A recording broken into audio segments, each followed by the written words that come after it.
Now, stakeholders are hailing the first staging of the Blue 52 T20 International Invitational Tournament a success, with the JCA Select 11 emerging as the champions following their 35-run victory against the Cayman Surefire in the final recently at Sabina Park. Denise Walters has the details.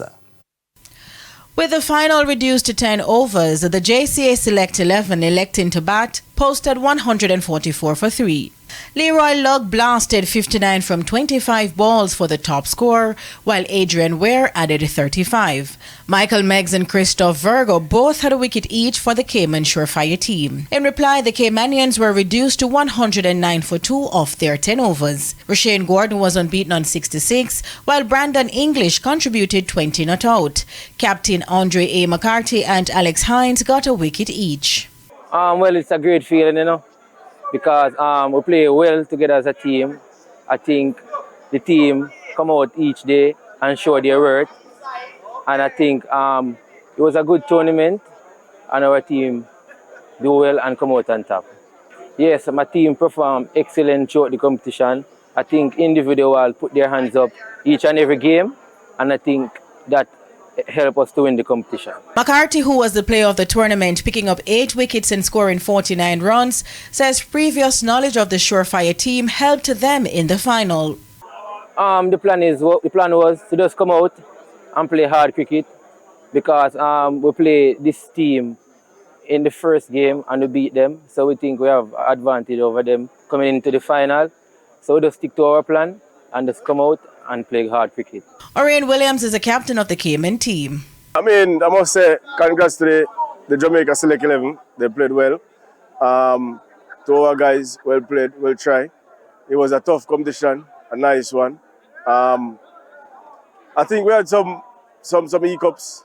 I think the bowling department let us down, but nevertheless, we tried, but we came out on the second end. But hats off to the guys. Meanwhile, Lugg was voted man of the match. Organizer Aaron Johnson scored the most runs, 145, while Hines bagged the most wickets, 9. In the meantime, despite some of the games being washed out as a result of the inclement weather experienced recently, Jamaican-born retired Canadian cricketer Johnson is lauding the tournament as a success. Which I think we're privileged enough to have played the amount of games that we have played, and we talk about being under lights, and we are here tonight and we have the finalists. Jamaica Select team I want to say a big congratulations to them, and a big congratulations to everyone who has been following this and is a part of this. CEO of the JCA is Courtney Francis.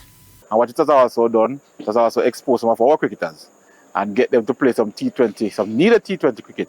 And in particular with T20 in the year, we expect to have the return of CPL shortly. This can only boost the morale of our cricketers and our cricket stakeholders.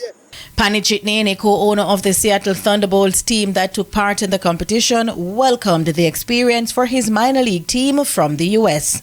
Jamaica has a rich history of cricket. Always wanted to come here, so was able to bring our development squad that plays for minor league, and they had a great experience. Unfortunately, a couple of games were lost to the weather, otherwise we would probably be playing today too. So it's been a very, very satisfying experience for the team to come here and enjoy these facilities and face the quality of opposition.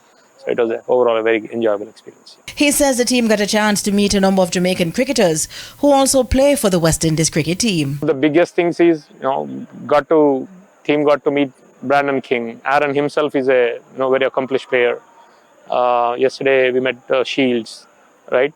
So while competing with JCA Select UV players, and meeting with some of the accomplished cricketers, learning is invaluable.